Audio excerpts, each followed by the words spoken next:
Hey, rock stars, if your fab shop's overwhelmed or your supplier's missing deadlines, that's not just frustrating, it's costing you real money. That's why you call HyperFab. Based in Lethbridge, Alberta, Canada, and trusted across North America, they deliver custom metal fabrication for industries where precision and speed matter most. Construction, oil and gas, manufacturing, and agriculture.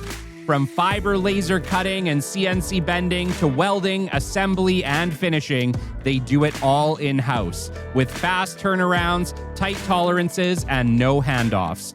One prototype, full production, no problem. HyperFab shows up when others can't and delivers when others don't. Head to www.hyperfab.com or call Colin Harms at 1-403-308-3308. Fabrication without compromise. That's the HyperFab edge. What if the biggest untapped market for your business was hiding in plain sight within Canada's Francophone community? Today, I sit down with Colin Fagnan, Executive Director of the Fort Saskatchewan and Lamont County Regional Chamber of Commerce, to show you how embracing both French and English can unlock new customers, deepen trust, and unlock serious growth.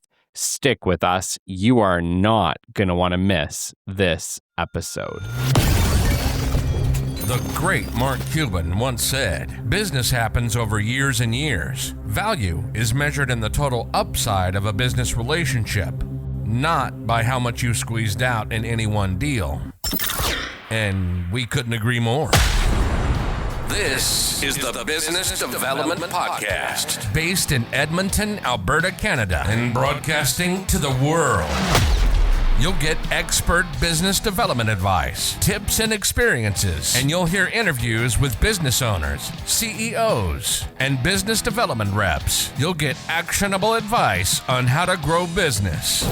Brought to you by Capital Business Development, capitalbd.ca. Let's do it. Welcome to the Business Development Podcast. And now your expert host, Kelly Kennedy.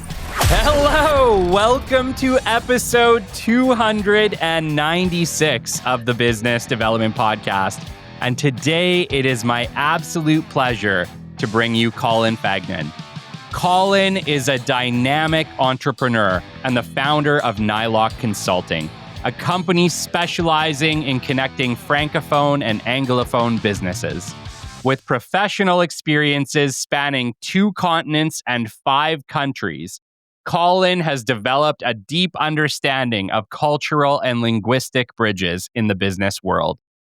Fluent in multiple languages, including French, English, and Spanish, he is a skilled communicator and strategic thinker who thrives on empowering organizations to expand into new markets. Colin's expertise includes market analysis, cultural consulting, and fostering business connections, making him a key ally for companies seeking to tap into the vast potential of Francophone markets in Canada and beyond. A seasoned leader with a track record of managing multi-million-dollar projects and expanding strategic networks, Colin is redefining how businesses approach bilingualism and cultural diversity. His mission is clear: to help companies unlock the untapped economic opportunities that lie in collaboration, communication, and inclusivity. Colin Fagnan doesn't just consult. He transforms the way businesses think about growth, one powerful connection at a time. Colin, it's an honor to have you on the show today. Wow, thank you, Kelly. That's quite an introduction. I'll do my best to live up to it. Well, it's been like a full year in the making, man. It better be good. Yeah, no, absolutely. Well, I guess we'll find out, but I'm ready to just dive in, and congrats on almost 300 episodes. That's wonderful. Thank you so much. Yeah, it's, dude, we've been talking a long time. We have. And it's funny because there's just been some things that fell through, so it just didn't quite make sense the first time around, but I've been wanting to have this conversation for a long time, right? Canadian, we have a huge Francophone community, an entire Francophone province. And yet it's something that just never seems to come up on this show, right? It's 300 true. episodes. Yeah. We haven't had one Francophone conversation. So honestly, I'm excited for it. So are you saying we should be speaking in French here, Kelly, or do you want to continue in English? Well, if you want me to actually, conversate with you, probably not. My French is horrid. It's all good. It's all good. Thankfully, I was born and raised in this wonderful province that we call home. So I'm more than happy to continue in English. And if anything, you can just get some fancy AI tool to just kind of redub everything in French for my French listeners. Absolutely, absolutely. No, it's a challenge. And let's talk about that. Let's just go into it, right? Yeah. I'm based here in Alberta. I think I took French until like grade 5. I want to say like grade 5 or 6. We had French class. Right. But dude, I swear, I learned nothing. I think I retained how to count to 10. Well, you know what, Kelly? You and everybody else before the 80s and 90s, that's just how it was in Alberta. French as a second language was just not well taught. I'll just put it as simply as I can, right? Yeah. But 2025, it's a different generation. We have a different society now that approaches the French language a little bit differently, and there's a lot of very positive statistics out there that's telling us that French is actually growing in Alberta. Yeah. And there's more and more bilingualism present here in Edmonton, here in Alberta, but even across the country. And there are many reasons for that we're going to dive into. But that is essentially why I started my business, right? Nyloc Consulting is to kind of leverage this new situation we're involved in, because I don't want to date you or me, but back in our day, things were not quite what they are now when it comes to the teaching of the French language. And the biggest difference really is the immersion school program. There's are other factors, obviously, but French is it's not just something that we want to celebrate as Canadians. We're proud of our bilingualism. We are.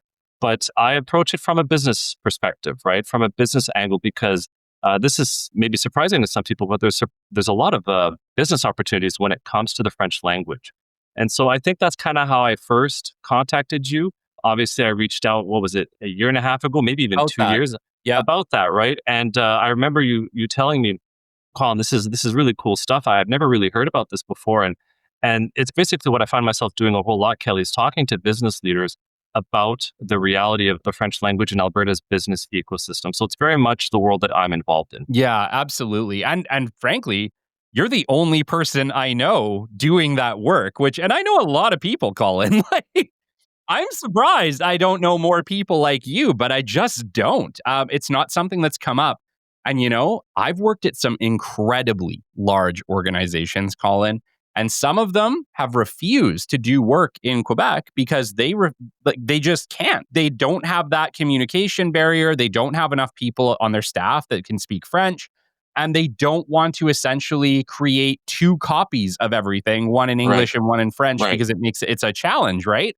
So I am wondering, there's got to be a lot of organizations that have no idea how to even approach, working in a province such as Quebec.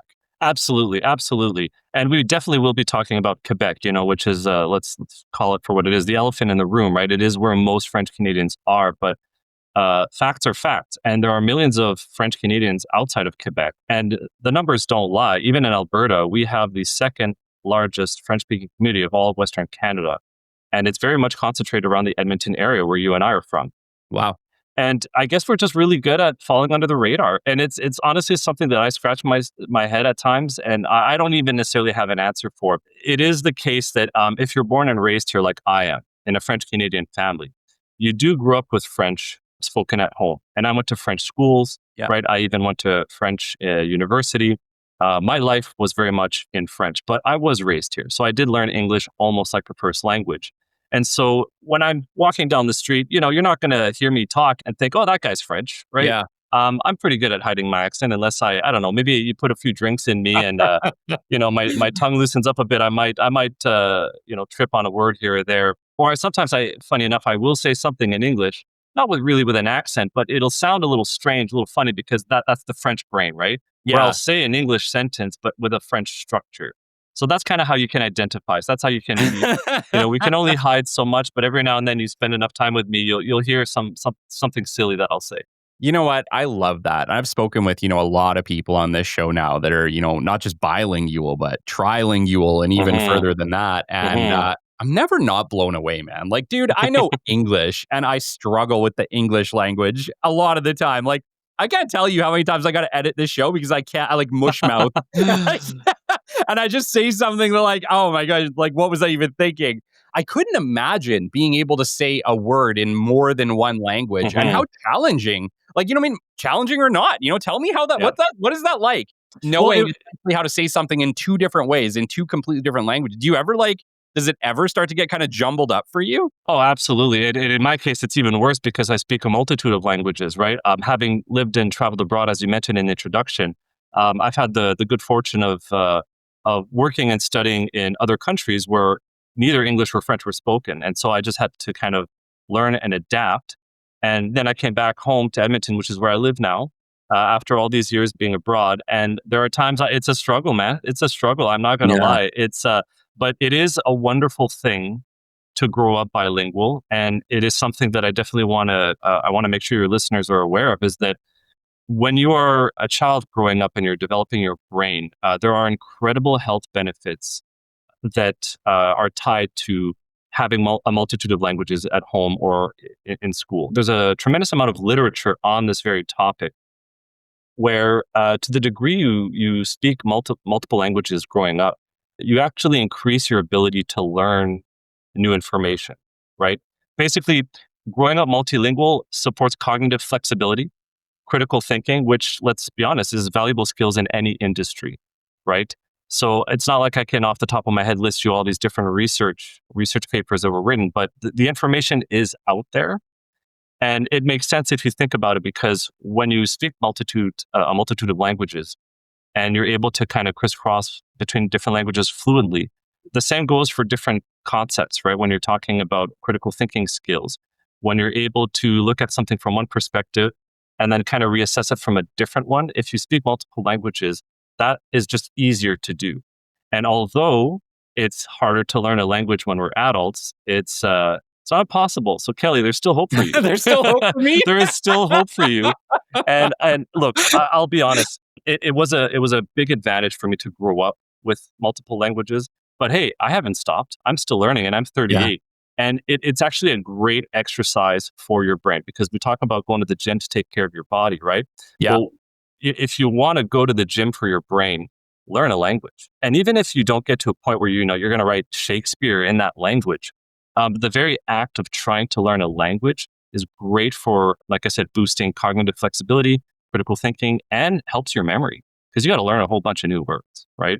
So it's a great exercise. And it's also a reflection of the world we live in today, where we do put a big emphasis in Canada on diversity. But even from a business perspective, we're in a globalized world. That's not going to change anytime soon. And so to the degree Canadians, and especially here in Alberta, to the degree that we can have an environment that's more welcoming to other languages, we'll be able to diversify our economy even more. Yeah. And this is definitely something I bring up in conversation when I talk to business leaders, which I do all the time. And these are business leaders across the board, across all sectors. I talk about this openness, especially to French, because, well, it's Canada. It is our second most spoken language in the country. It's still an official language here in Alberta. And again, it goes beyond just celebrating bilingualism.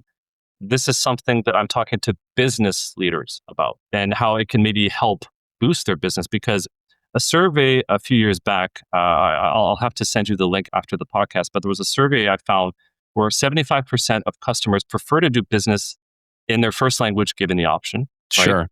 And based on census data as well that's available online, the Francophone population of Alberta grew about 40% from 2006 to 2021. And businesses that serve a bilingual market in Canada often see a 15 to 20% increase in customer engagement. So again, the numbers don't lie. And this is stuff I try to contextualize when I'm sitting down in front of a president or a CEO of some organization or company here in Alberta. And when I talk through that lens, they're very receptive. Sure. Very receptive. Sure. Like I said, it's, and I hate to come across as a bit of a dick on this one, but I guess what I'm going to say is you just don't see it. Being in Alberta, we might as well be blind to the Francophone. And I'm not saying that in a mean way. I'm just saying that as in everybody who reaches out to me assumes I speak English and speaks to me in English. And everybody that we do business with tends to do it in English. And like you said, I think there's probably a lot of people just like you who speak immaculate English. Like, dude, I would never be able to tell that English wasn't your first language. Let me just start there. Like, there's no question. You speak English probably better than I do. Well, we'll have to see. We'll have to see. But yeah, a little English off. But you know what, Kelly? You're not wrong. You're not wrong. And this is actually an issue for us Francophones that are from Alberta, right? We call ourselves Franco-Albertans. And mind you, there are Francophones in every province outside of Quebec, of course. Right? Yeah. So, I mentioned earlier about the millions of Canadians that speak French outside of Quebec. We're actually 20% of the country where we speak perfectly, we speak French and English perfectly, right? Wow. There's about 20% of Canadians. And 25% of Canadians, as of the last official census from the federal government, 25% of Canadians speak French as a first language. Wow. And people tend to forget that. And although it is the case that most of those French Canadians are in Quebec, there are plenty of Canadians like myself across the country. And I'm going to do a shout out to the Ontario-Quebec border where I kind of spent some time out there when I was much younger. There are a lot of people like myself that are perfectly bilingual. And it is a challenge out here in Alberta that we just don't see French. We don't hear French. This is true. But there are signs for optimism, whether it's in business or in other areas of society. You do see signs where things are changing. And one thing I can point to that is a sign of optimism is something that the Alberta government has actually done in recent years, where in 2017, they adopted for the very first time an official French policy that your listeners can go and look up, or they can go to my website, nylocconsulting.com, to find out more information about what this policy means. And it's essentially the provincial government finally accepting the fact that French was an integral part of its history, because people may be surprised to find out that French was the first European language spoken in Alberta, because the French traders and missionaries were the first to kind of come out here from Eastern Canada through our river system. They established settlements, and French was actually the dominant language here in Alberta before 1870. Wow. And after 1870, it started flipping. And so you have little pockets of French all over across Alberta. And some of your listeners are probably aware of those, right?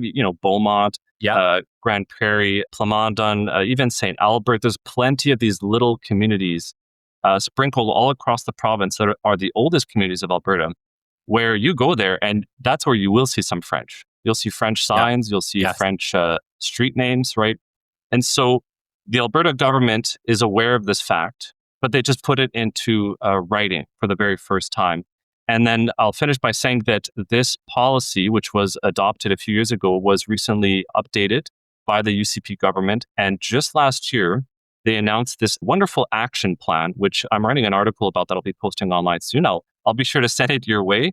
But it's basically, okay, we're aware of this reality of French in our province and that it's growing. And more Albertans are speaking French. But we're also in a position now where we want to start actually having French services at the provincial level. Because everyone in Canada knows the federal level, French is official. And when you go on, an airplane in Air Canada, they're gonna say bonjour to you. Yes, right? That's right. We're going to start seeing that a little bit more on the provincial level. And so don't be surprised if in the next few years, you're going to see a lot more services and programs rolled out by the provincial government in French, because this is what their action plan is stating. Okay. And so my business is kind of like there to assist companies to take advantage of that and to understand it and to actualize business in response to this action plan. Wow. Okay. So you're actually ahead of the curve then. I try to be. I mean, I wouldn't be a great entrepreneur in the French ecosystem if I wasn't aware of these things, right? It was funny, actually. It's funny that we're talking about the French language at the moment, because actually, obviously Canada's a bit of a crazy house at the moment. We're right in the middle of like a prime minister stepping down, maybe an election coming, whatever, a huge kerfluffle. And we were talking because Shelby's like, well, I wonder if potentially we would get an Albertan in, like as a leader.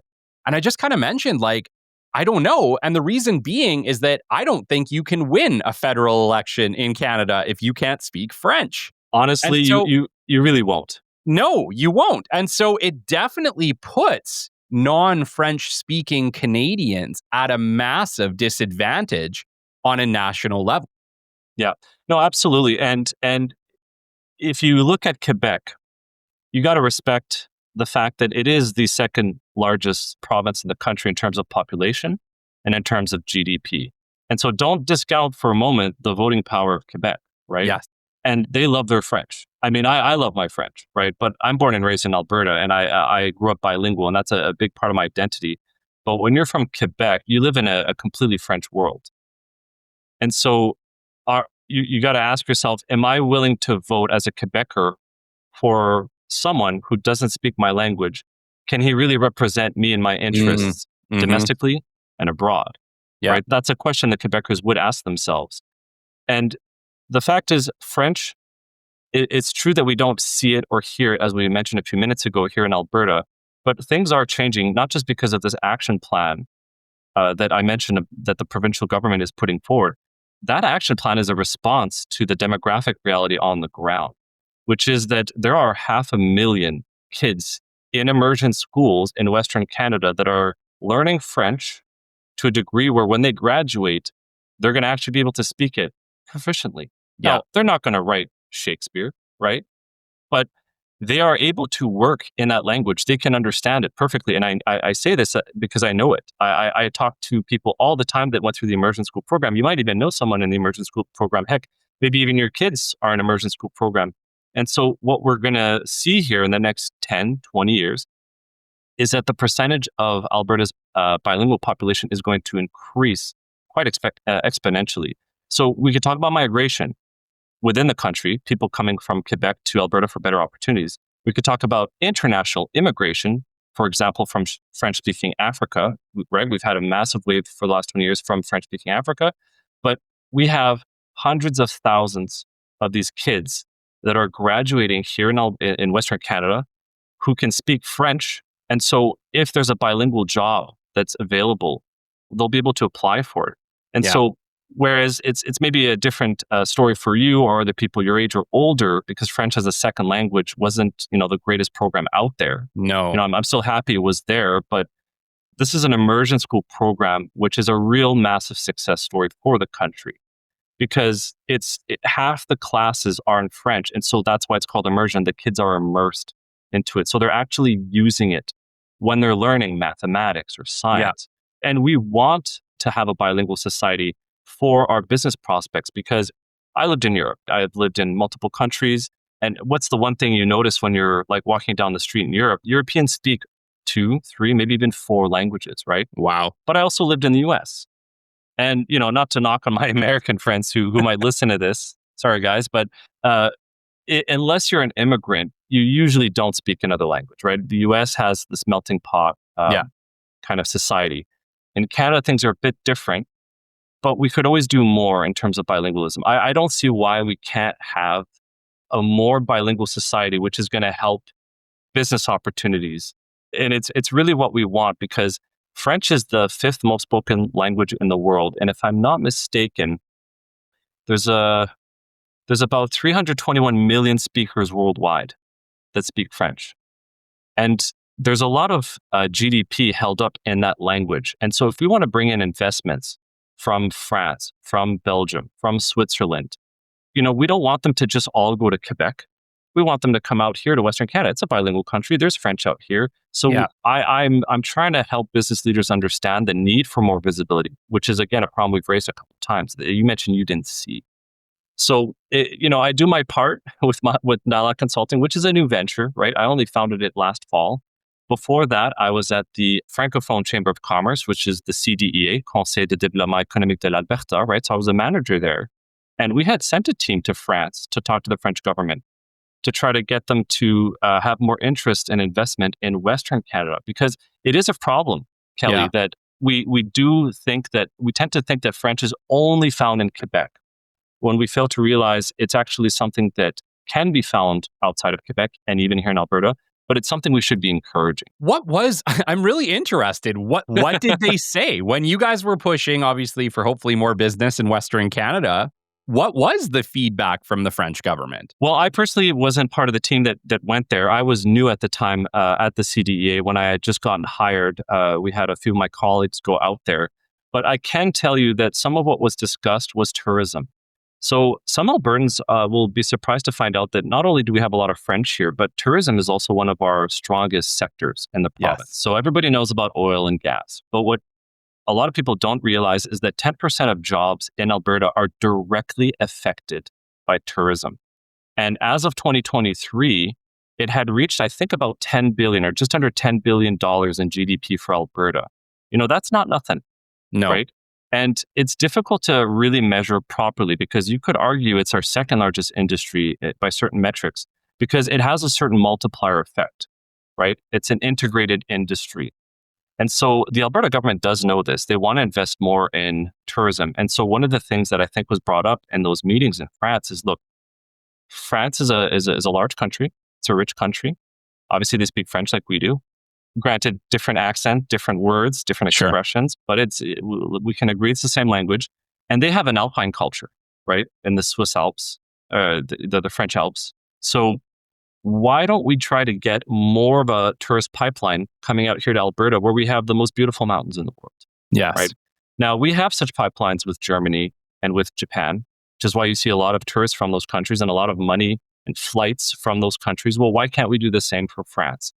Because it's also a French-speaking territory. Let's get more more French in tourism in Alberta because it is one of our largest sectors. And in tourism, you want more languages present, right? Because when you go abroad, and Kelly, I'm sure you love going abroad as well. If you're Canadian, you're traveling anywhere in the world, and you go to a very touristy site, you'll usually find French and English. Sure. All the more reason we should have that here in a bilingual country where those are the two official languages. It just kind of makes sense to me, right? Yeah. So are you saying, and I'm just going to try to dumb it down for the rest of us.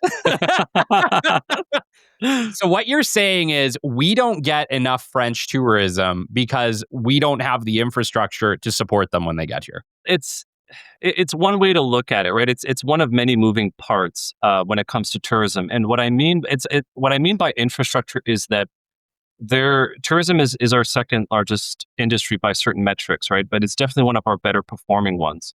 And if you think about it, the Rocky Mountains are a big part of that, right? Of Banff course, and Jasper. We're incredibly lucky to have those wonderful parks. But think of the Stampede in Calgary, the largest open air show on earth. Think of West Edmonton Mall here in Edmonton and all the crazy festivals we have every week here during the summertime, right? We want to invest in tourism. And so what we want is more French. And by more French, I mean more bilingualism, more people who speak those languages. So if you're a company involved in tourism, you would do well to try to hire bilingual people for those roles that you're filling out. Have your website in French, right? Have your marketing materials in French. And if you need help tapping into the French-speaking market, it's a challenge because maybe you don't speak French, maybe your staff doesn't, but that's what my business is kind of for. So I'm going to kind of throw my my business name out there once again. That is something that I'm trying to help with. And it's because I see the benefits of having something like that encouraged not only by the government, but I want to see it also on the private side, right? I want to see it in the private sector.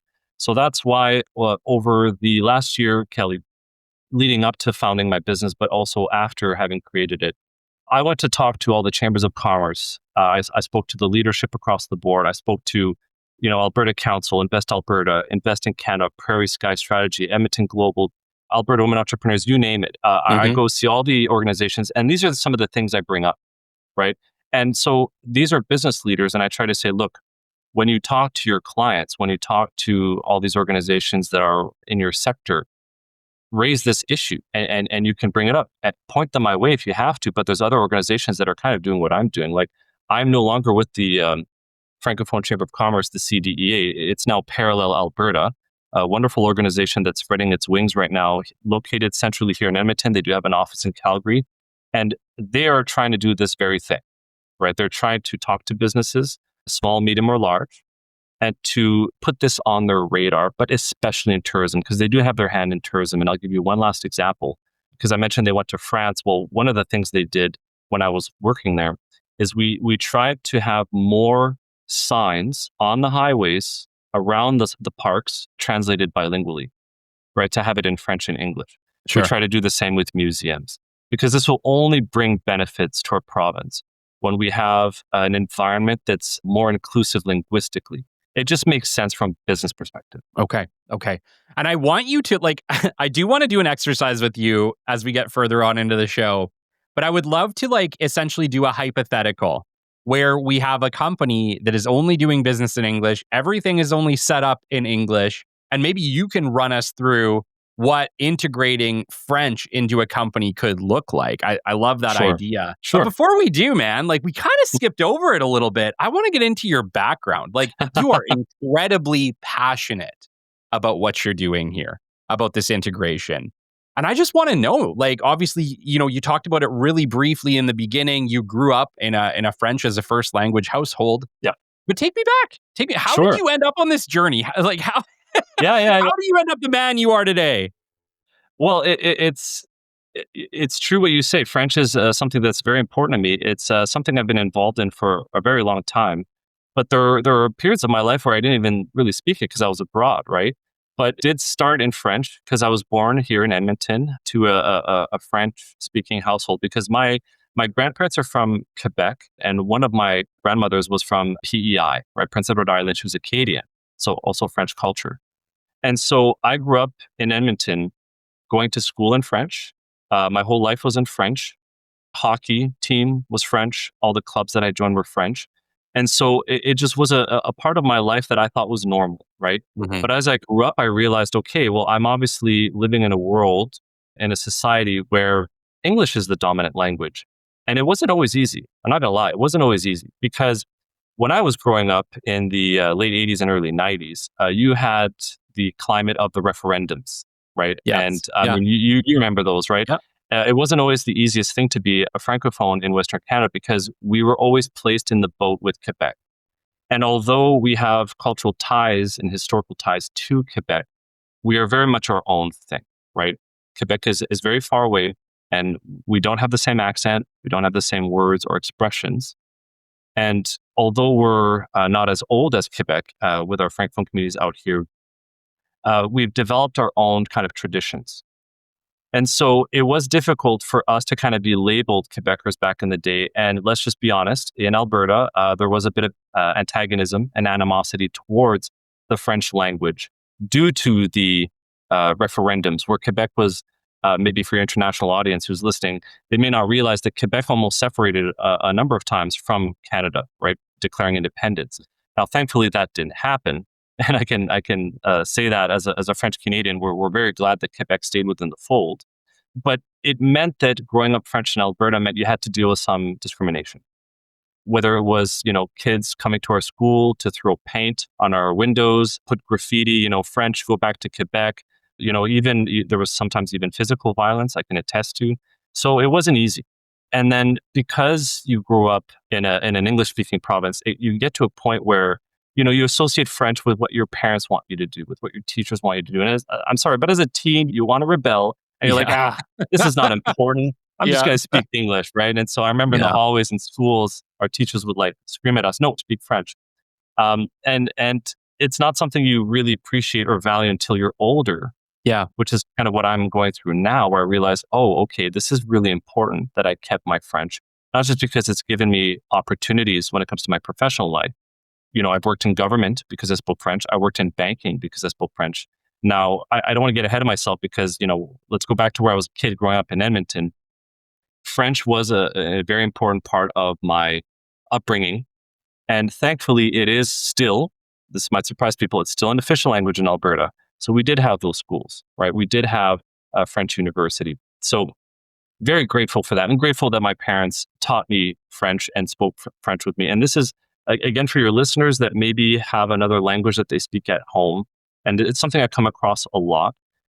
If you are a parent who has a child that is going to an English school, a public school maybe, and they don't really want to learn your language from, let's say, your country of origin, I would say do your very best to continue speaking that language because, as you can tell, I grew up in a very French household. I went to a French school, and my English turned out okay.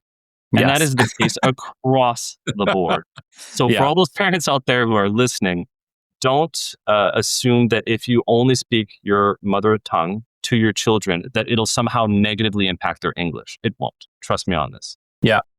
So I spoke basically French at home with English thrown in there. Let's be honest. It was a bit of Franglish at times in my household. But at 18, I did leave Edmonton. Alberta, born and raised, love my Edmonton Oilers, but I did go out east. I spent time in Ontario, a little bit in Quebec, a mixture of studies, right? Yeah. And from 18 to about 30, I really spent most of my time studying. So I have 3 degrees, right? Wow. 2 of which are, I sometimes think I spend way too much time in university, but I love to learn, Kelly. I just love to learn. That has not stopped. So one thing led to another, and I'm going to try to, be as succinct as I can about this journey. But I have an undergrad. My first one is in classical humanities. And then my second is analytical philosophy. So with these studies, I found myself in Ontario, then Quebec, but then I also went down to the States. So I did spend time in Connecticut, and I absolutely loved it out there. Beautiful, beautiful state. And then I also went to New York City for my analytical philosophy degree. Loved my time in the States, but again, that's where I maybe spoke a little bit less French, but I started learning Spanish. So I'm very grateful that I had French because that actually helped learn Spanish. And this is also something I kind of want to throw out there, Kelly, is that it is difficult to jump from one language to 2. Absolutely it is, right? But again, you do yourself a disservice for not at least trying because it's a great exercise for your brain. But it does get easier when you learn more languages because it's like a muscle, your brain. And if you train it to learn a language and you keep it in shape, you can actually learn a lot more languages faster because people are floored when I tell them how many languages I speak. But I say, look, I might have a bit of a natural knack for it. I have a good ear, but it helped that I already spoke 2. And then when I learned Spanish, it helped me to learn German. And then when I learned German, it helped me to learn Polish, and so on and so forth. So it does get easier when you have a brain trained for it. So, I know it's a tough jump from number 1 to 2, but Kelly, again, I'm not going to give up on you. Dude, you just listed 5. You're making me feel very bad about myself right now. Well, hopefully we're not going to end the podcast here because I have a lot more to say. But wow. But hey, look, I had my my moment where I was like, oh my God, learning a language is a chore. It's difficult when I left New York for Poland.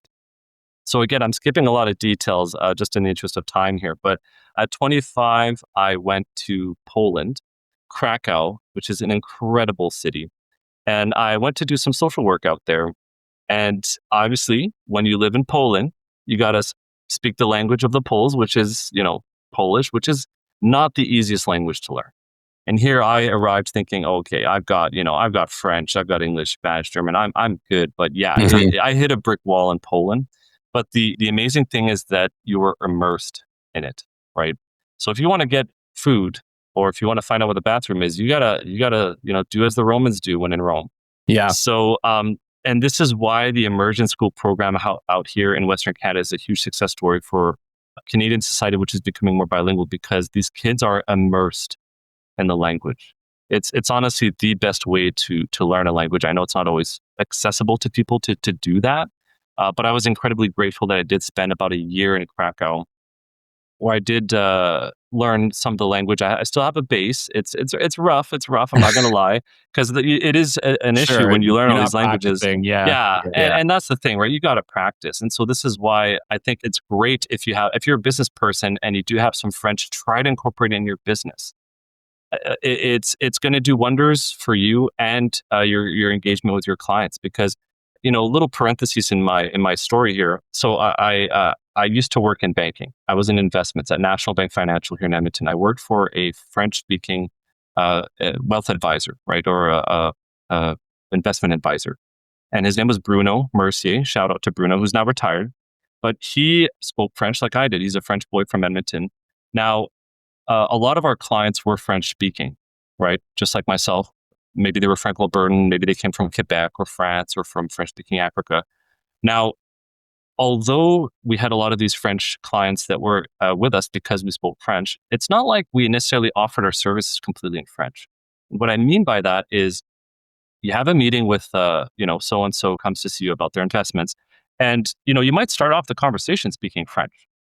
You say, hello, how's it going? How's your family? How's little Johnny doing? And you're doing this all in French. And you just Yeah. create this bond and Yeah. this level of trust that's hard to replicate in other ways. And then when it got to the nitty gritty, I'm not saying this was always the case, but when it got to the nitty gritty about the actual finance, they actually switched to English. And Interesting. I've kind of done this myself in my life.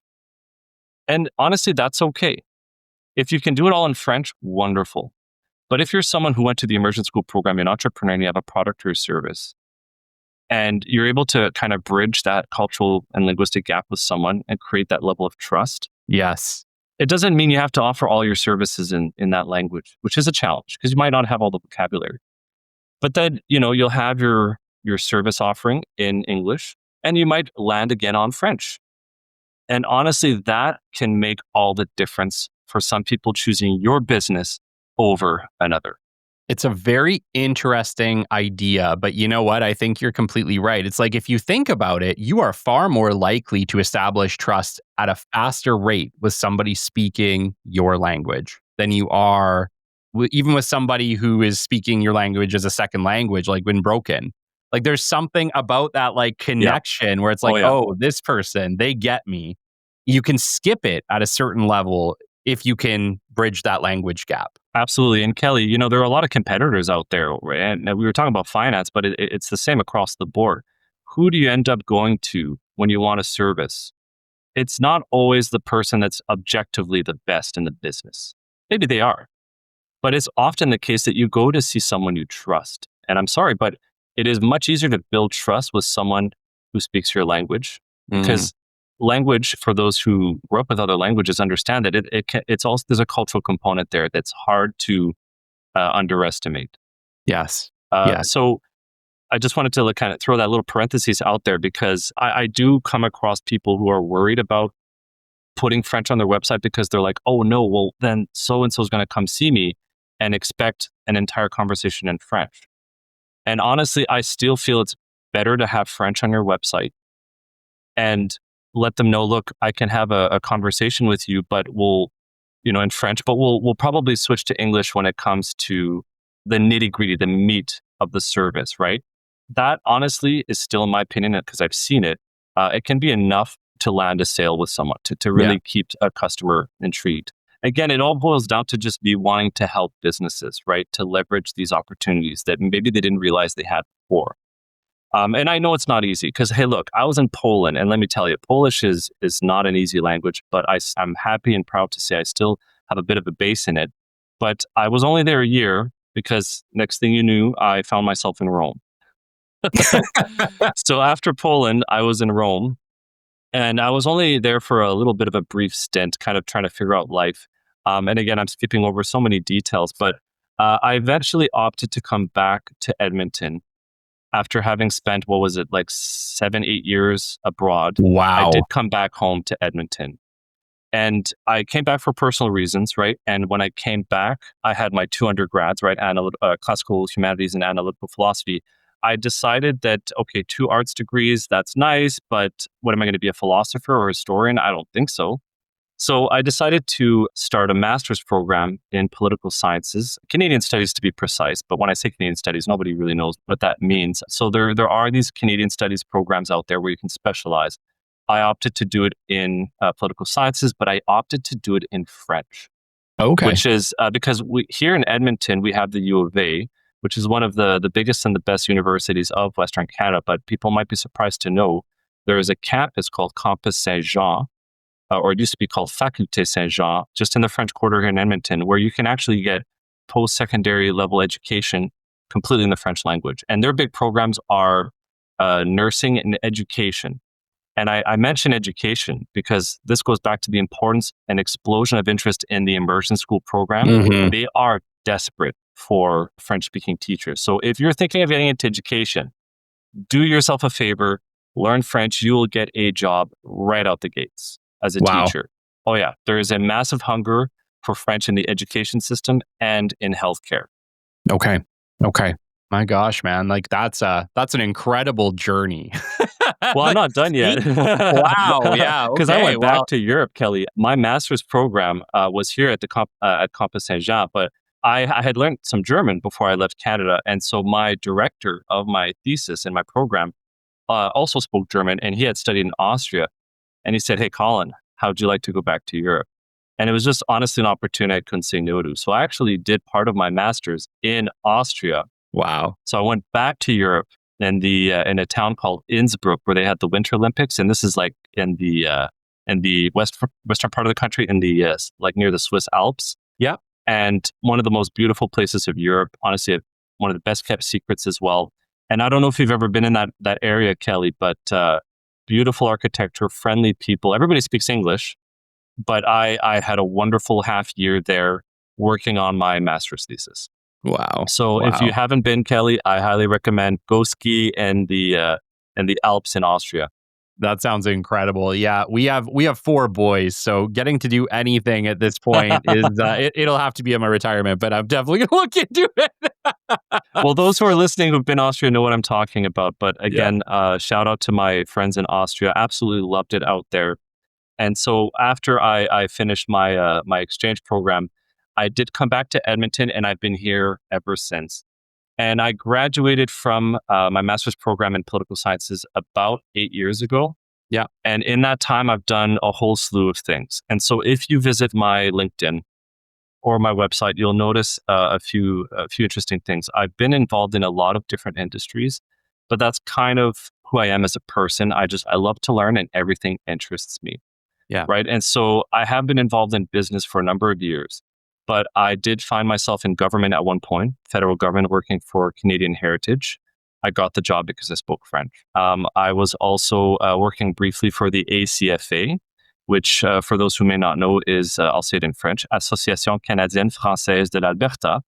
And the ACFA is located here in Edmonton, but they have a provincial mandate, and they are the organization that is essentially the spokesperson's organization for Francophones of Alberta. And every province outside of Quebec and New Brunswick has something like it, right? And so they do lobbying. They try to make sure that on the socio-cultural, political front, we have some representation. They really do a lot of work to make sure that we have something like the French policy enacted by the provincial government, and then the action plan to follow through on that. So they're doing fantastic work. I know the executive director very well, and so I spent some time there. And again, this is me really getting involved in the French community once more, like a lot of my family have been involved. And it did mean a lot to me, but that was very much, a sociocultural type of work. And it was nonprofit. But it wasn't soon after that I found myself falling into banking. And so again, I got that job because I spoke French. So this is 3 jobs now that were wonderful, where I learned a lot. I got because I spoke French. And again, for the listeners out there who speak French, you'd be surprised how valued that is in government and in the private sector. And obviously, I'm working to boost that. But if you are a French speaker, make sure that's on your resume. There are a ton of government jobs as well that are bilingual, even here at the provincial level in Alberta. And so it's definitely something I encourage people to do because it opens up all these opportunities for you. And I mentioned already nursing and education, but heck, even in the tech scene, that's a whole other conversation we could have. And I don't know how we're doing for time, but in the AI sphere, you'd be surprised how French has a place. But so I was working for National Bank Financial for a number of years, which is a bank that is, I think, the 4th largest in the country. It's less prominent out here in Alberta. It's more so found in Eastern Canada. It's from Montreal, so a Quebec company. All the leaders of the bank are French speaking. Head office is in Montreal, and so I was here working for investors that spoke French, trying to just make sure that our clients who spoke that language felt like they could come see us. Yeah. But after banking, I found myself at the CDEA, which is the last job I had before I launched my business. So the CDEA does not exist anymore. You can't really find it online anymore. And I know I mentioned it earlier, but again, I'll repeat the name. So it's Conseil de développement économique de l'Alberta, which is translated essentially the Business Development Council of Alberta. And it was kind of the de facto Francophone Chamber of Commerce of Alberta. And yeah, that does surprise people when I say that there is a Francophone Chamber of Commerce. I think that's actually the conversation you and I had. That was the conversation. Right? You're like, I was wow, like, oh, we need to meet. Yeah, and it's a conversation I've had many times over. And I remember talking to the Business Council of Alberta, one of Alberta's most prominent think tanks in Calgary, and I was talking to the leadership there. And here I am talking about all this kind of stuff that we've touched on, and he's like, "Wow, I had no idea. I had no idea." And to be fair, for him and the Business Council of Alberta, there are less Francophones in the Calgary area. So just demographically speaking, it is an area of the province where we have a smaller percentage. Now they're still there. Shout out to my Franco-Albertans in the Calgary area, and I have family out there. But most of the Francophones of Alberta are concentrated heavily in the middle of the province, in the Edmonton area. But that's just an aside. So I got hired on by the CDEA to be the Member Services Manager, which is basically a new role that was created in order to build more bridges, relationships, and partnerships with the rest of Alberta's ecosystem. Just to kind of let people know we're here. We want to work with you, and for all the reasons aforementioned, right, and all the opportunities that exist out there because of the French language. Like, we were the go-to organization for this kind of work. Mm-hmm. And it's an organization that, like I said, acts kind of like a chamber of commerce. So it did have a membership structure. We had hundreds of members. And so my obligation and responsibility was to take care of them first and foremost, to make sure that if you are in Alberta and you're a French-speaking entrepreneur or business person, that we can help you in your language with resources, tools, et cetera, right? So we wanted to make sure that if you're from Quebec or if you're from, Africa and you come here and you want to create a product or service and you might struggle going to see other service providers, well, you can come see us and, we would help you. So that's one of the most important jobs I had there. But the other reason I was hired was because I was fully bilingual. And so, as you can tell from having lived in all these countries, having learned all these languages, having had a very varied background when it comes to my education and my work experience, I can connect to a lot of different people in a lot of different ways. So I can establish rapport quite easily with a large number of people because the French-speaking community is everybody. What I mean by that, there's French in all sectors. Yeah. And the French tapestry of Alberta is quite a mosaic. And so I had to be able to talk to someone who's little Mary on the street selling, donuts or something, or talk to a business exec who's the president of a multinational in Alberta who happens to be French Canadian. So I was tasked with the dual responsibility of helping our network, French-speaking business people, and then trying to create bridges with the Anglophone side of things to address that issue that you raised at the beginning of the podcast. It's like, well, we just don't see French. Yeah. And so it's something that I worked hard at. And that's, I think, one of the reasons why I approached you, Kelly. When I first heard about your organization, I was like, well, let's see what this is all about and see if he's maybe heard of us. Yeah. Yeah. I love that. And actually, I want to spend time here. And the reason I want to spend time here and bridging the gap, because nobody's talking about bridging the gap. Except me. Except you. There's a massive disconnect. I'm not even gonna sugarcoat this. There's a massive disconnect between Western Canada and Quebec. Let's just call it Quebec. Oh, yeah. And it's just the French. I feel like out here, we're like, they speak French. We don't get it. I think, and I hate to say that, but I think that's kind of how it is we just feel like we're not like them, or we're different. There's a line that's been drawn that just says we are different from French Canada. And Quebec feels the same way. I'm sure they do. I'm sure they feel that same level of alienation, right? You spent time here in Alberta, so you get it. Mm-hmm. And you've spent time in Quebec. Yeah. Show me the bridge. Are we more alike than we think? Oh, absolutely. I don't want to discount the fact that there are differences because, heck, there's differences between Edmonton and Calgary, and they're in our neck of the woods, right? True. But there's more that ties us together than doesn't. And I just want to really emphasize that point. Quebecers love their province, but they also, let's not forget that a lot of Quebecers do love their country. I don't want this myth to kind of keep getting fluctuated out there that Quebecers just hate the rest of Canada. They don't. And they love a lot of the same things that we do. And there's a lot of bilingualism in Quebec as well. Because let's not forget that French and English are official languages across Canada, which means that, yes, French is official here, but English is also official in Quebec. right? Gotcha. So there is a thriving English-speaking business community of Montreal that is very strong, very affluent. And if I can just say this on your podcast and shed light on this, because it doesn't get talked about enough, but they're one of the most disserviced communities, linguistically speaking, of the entire country, right? There is a tremendous amount of Anglophones living in Montreal that have a lot of difficulties and challenges that they have to deal with because of all the language laws in Quebec, which are a lot more aggressive than like what we might have out here. It's very unique to them. And I understand the reasons why they have those laws. And there is a Quebec mentality that is prevalent, unfortunately, where, they do tend to put up walls, right? But we can't have that out here. I'm sorry, but we can't. That is not a recipe for success for Alberta's Francophones, because especially when it comes to business, we do have to have a certain level of openness because, I'm sorry, in the business world, English is king. And this is something you find everywhere in the world, every country, right? So if you are a French speaker, whether it's your first or second or third language, and you're in Alberta and you want to start a business, there are opportunities for you.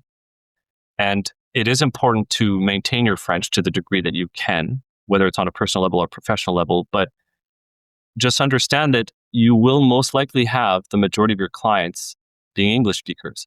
And take the French Quarter here in Edmonton, for example. So people might not know that in Edmonton, there's a strong, dynamic French community in the middle of the city, in the Bonnie Doon area, that the city has renamed the French Quarter, right on just 91st Street, White Ave area. Okay. And that's where you'll see French signs. And that's where there's the Campus Saint-Jean. That's where there's the Cité Francophone, which is like a French cultural hub.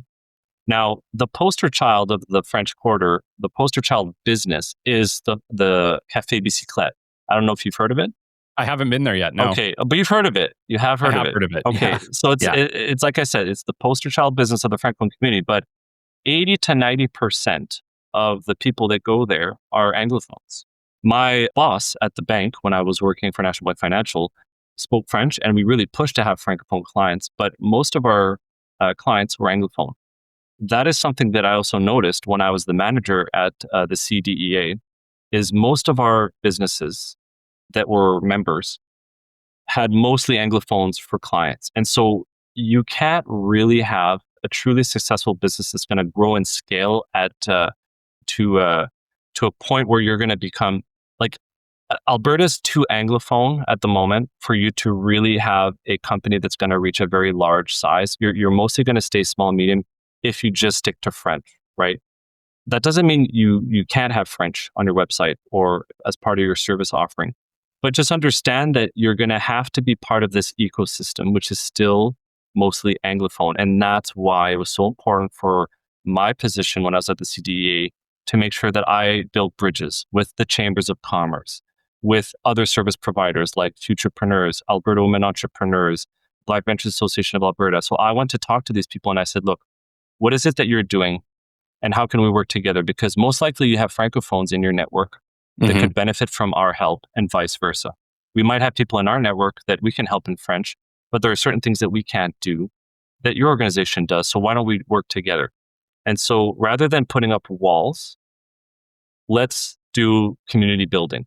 Yeah. And I remember having a wonderful conversation with my good friend Amin Samji, who I know has been on your podcast, right? Incredible person. Yeah. Absolutely incredible. Really a trailblazer in Edmonton. And he was my counterpart with the Edmonton Chamber of Commerce. And we had coffee together and we talked about the importance of community building and just this idea that, especially in the nonprofit space, there's no reason why more of these organizations can't work together. It's because at the end of the day, we really want the same thing. We want to boost our economy. We want to diversify our economy. And so for my part, I'm doing the little that I can with Nyloc Consulting to just, first of all, make people understand that this reality exists of the benefits of having exposure to the French language, but also that it's something that can help them on the personal level, but it's something that can help their business thrive. And, we haven't even touched on clean energy, right? I talked a bit about education and a little bit about healthcare. I touched on AI. When it comes to clean energy, there's also opportunities because the largest clean energy supplier of North America is Quebec, right? Wow. And while it's true that it is mostly hydro, there are incredible innovators out there when it comes to wind as well.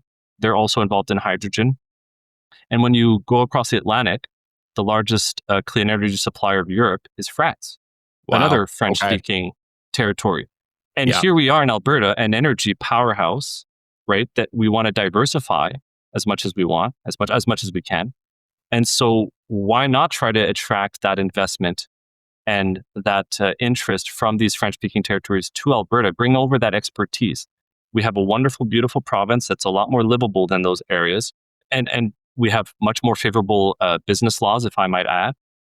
And so if they realize that, okay, Alberta has a favorable environment that's not antagonistic to French, but there's actually French exposure out there, it makes that decision much easier to move out here. And that's another thing that I'm trying to do.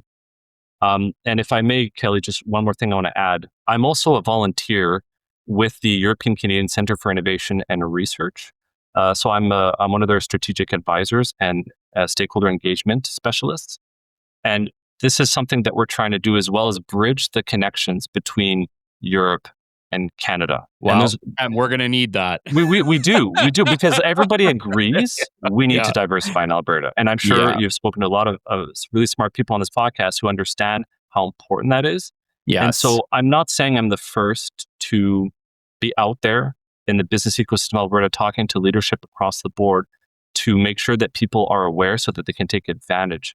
But I might be the most vocal about it on the Anglophone side of things. So I attend all the networking events I can in the city. People know me as that French business guy in Edmonton, which I don't mind, has a ring to it. If it makes me more memorable. It makes you pretty memorable, doesn't it? Yeah.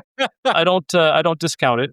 That's right. But it's something I'm trying to do with my business. And the reason I created this business was because I'm responding to a need that I found in the market. It's a niche that not a lot of people or organizations are doing.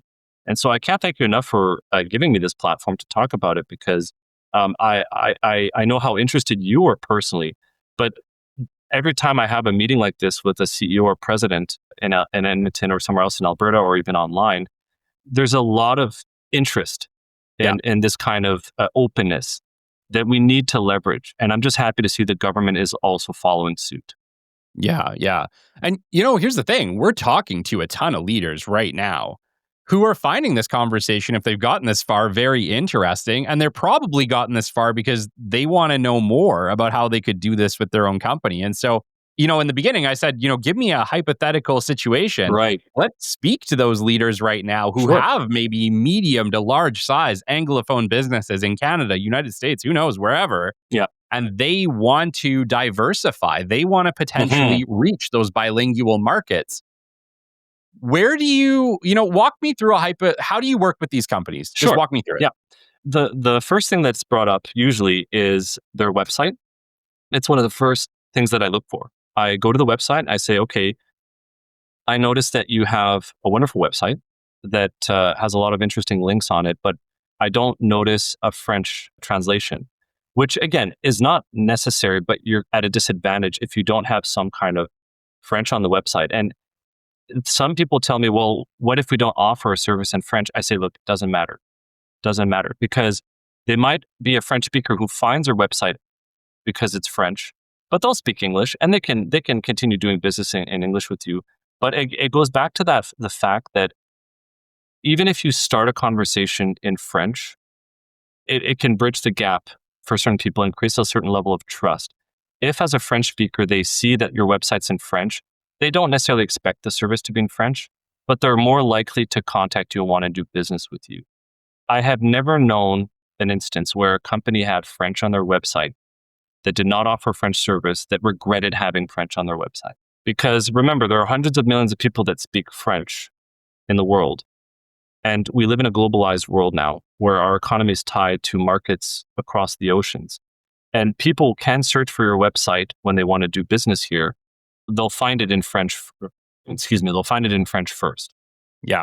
So I'll usually have that conversation where it's like, okay, if you want to translate your website in French, it's actually quite easy to do. And I won't personally do the translation, Kelly. Like I have done translation before, verbally and written. But I'm in touch with some of the best translators that we have in Alberta, many of whom have different specializations, whether it's like government forms or, LGBTQ issues when it comes to language, right? So I know a lot of these translators that I refer these businesses to, and that's I usually see. the thing that people ask me the most about. And it's kind of the entry. Yeah. It's the entry door to having a potential business partnership start.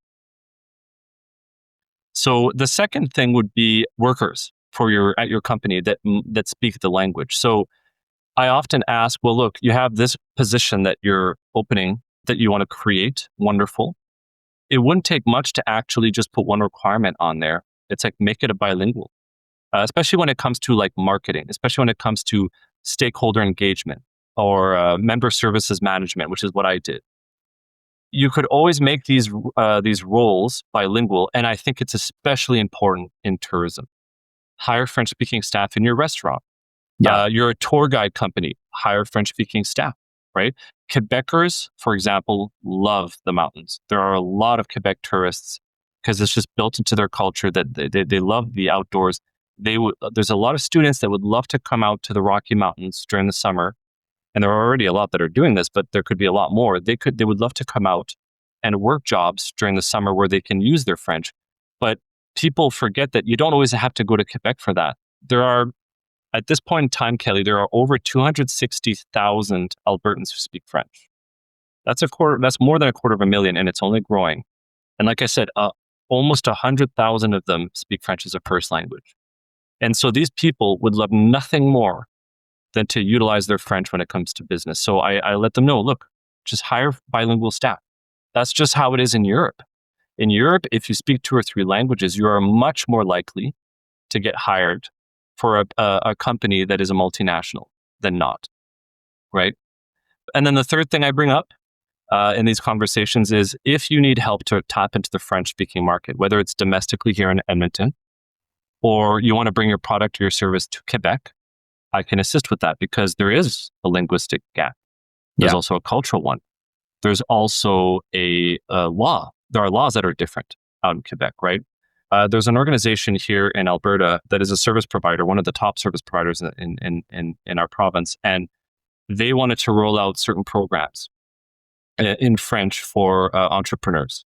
And I had a wonderful conversation with the CEO, and I said, look, these are wonderful programs, but you need to adapt them differently if you want to do it in French, because you have certain requirements. There are conditions that are preset for people to participate in. Well, it just doesn't reflect the reality of the Francophones that are in the province, that are maybe doing some of the same work because the numbers are just different.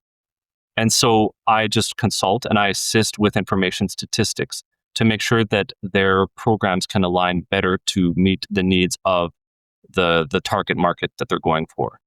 So if they want to do that here in Alberta or in Quebec, that's something I can assist with, but the reverse is true. If there's a company out in Quebec that wants to bring their product or their service here to Alberta and they want to tap into the Anglophone market, I can also assist with that.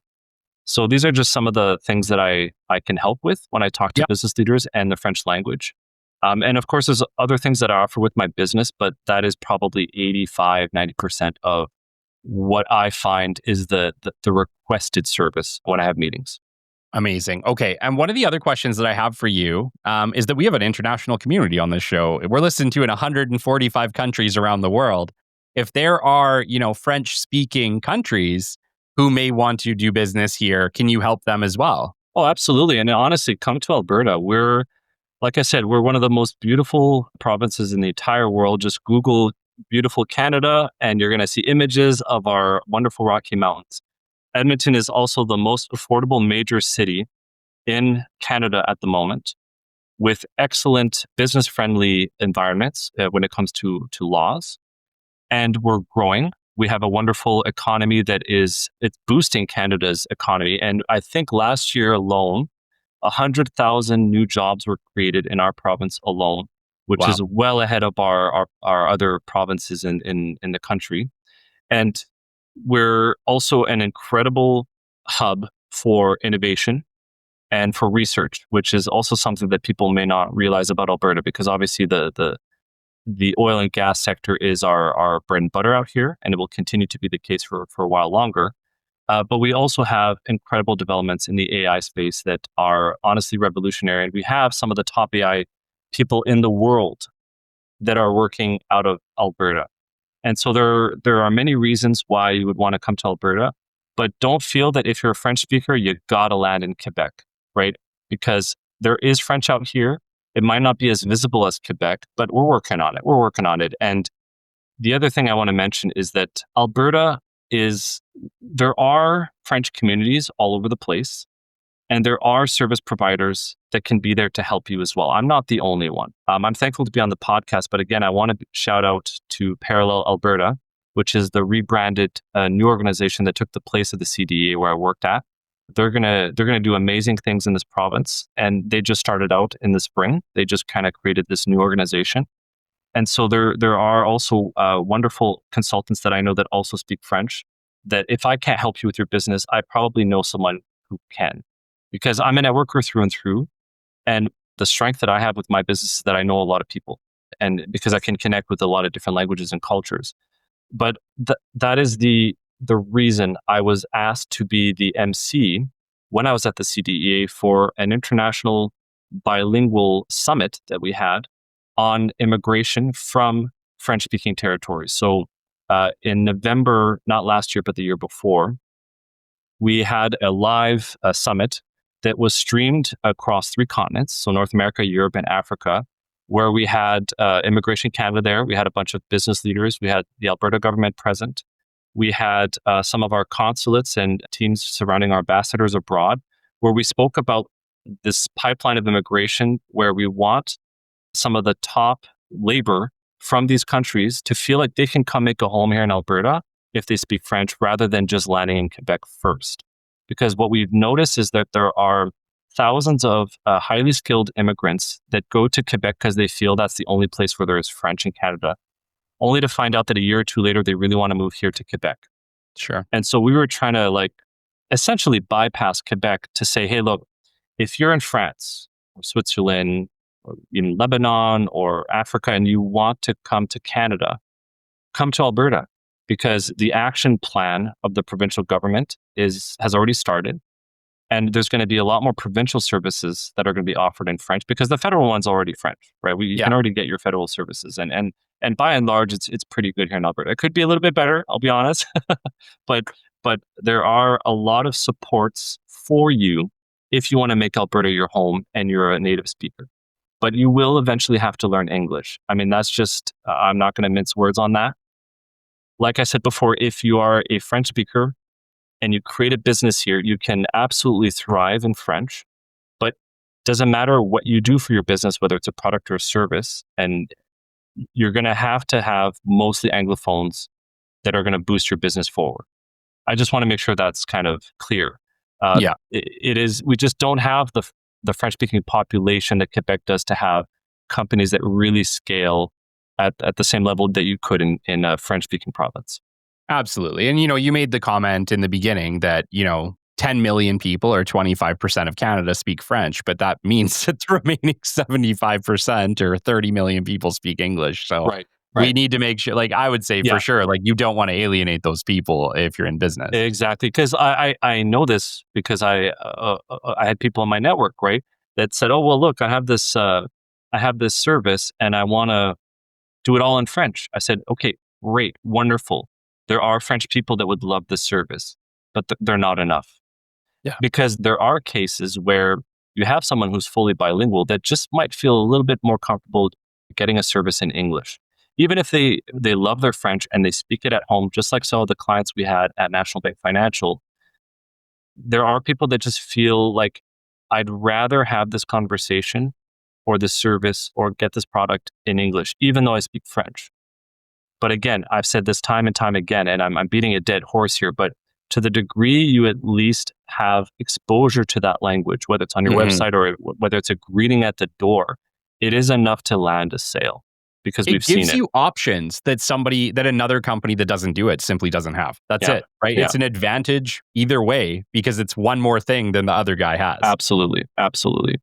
Colin, this has been an absolutely incredible conversation, and we're at the end of it, but my gosh, thank you for the insights into the Francophone community in Alberta and across Canada, and frankly, for having this conversation, because you are the first essentially French-speaking Canadian that maybe one that has admitted to it anyway, that has come on my show and really had this conversation. It is not one that we have had in 300 episodes. And let me just take a moment here and say, all of my listeners from Quebec, if you want to have a conversation, please do reach out. Please don't alienate a conversation with me because I'm Anglophone. I would love to have the conversation and better understand a large part of my country. Well, Kelly, thank you for that. And honestly, it's been a real pleasure. I know this has been a long time coming, and I'm glad we finally got to sit down together. But kudos to you and your wonderful podcast that is growing. And I'm rooting for you. I love listening in to the people you bring on. And if there's anything I could have done to put this on the radar for people out there, it's what I'm happy to do. I'm thrilled to do it. I created the business because obviously French is meaningful to me. But I just feel like for too long, people are not taking advantage of these wonderful opportunities that are not just present here in Alberta. This is something that you can find across Canada, right? Yes. Because it is a bilingual country. It's more the case than ever before, and it's only trending in that direction. And so if anybody wants more information about this reality of the French language in Canada's business ecosystem, please hit me up, Colin at nylocconsulting.com, Colin with one L, or visit my website, nylocconsulting.com. I'd be more than happy to continue this conversation with some of your listeners. And again, I just can't thank you enough for offering me this amazing platform. It was really a pleasure. The pleasure was mine, Colin. And I will make sure that the links for everything we post and all your website is on all the posts for this. So if you're listening to this, you love Colin, you want to get in touch with him, it'll be in the show notes. His website will be there and his email. And, reach out. He's a good guy. Thank you so much, Kelly. Until next time, you've been listening to the Business Development Podcast, and we will catch you on the flip side. This has been the Business Development Podcast with Kelly Kennedy. Kelly has 15 years in sales and business development experience within the Alberta oil and gas industry and founded his own business development firm in 2020. His passion and his specialization is in customer relationship generation and business development. The show is brought to you by Capital Business Development, your business development specialists.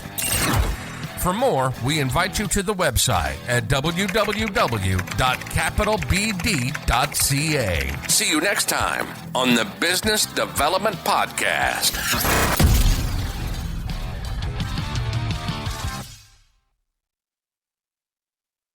Hey, rock stars, if your fab shop's overwhelmed or your supplier's missing deadlines, that's not just frustrating, it's costing you real money.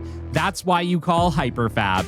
Based in Lethbridge, Alberta, Canada, and trusted across North America, they deliver custom metal fabrication for industries where precision and speed matter most. Construction, oil and gas, manufacturing, and agriculture. From fiber laser cutting and CNC bending to welding, assembly, and finishing, they do it all in-house with fast turnarounds, tight tolerances, and no handoffs. One prototype, full production, no problem. HyperFab shows up when others can't and delivers when others don't. Head to www.hyperfab.com or call Colin Harms at 1-403-308-3308. Fabrication without compromise. That's the HyperFab edge.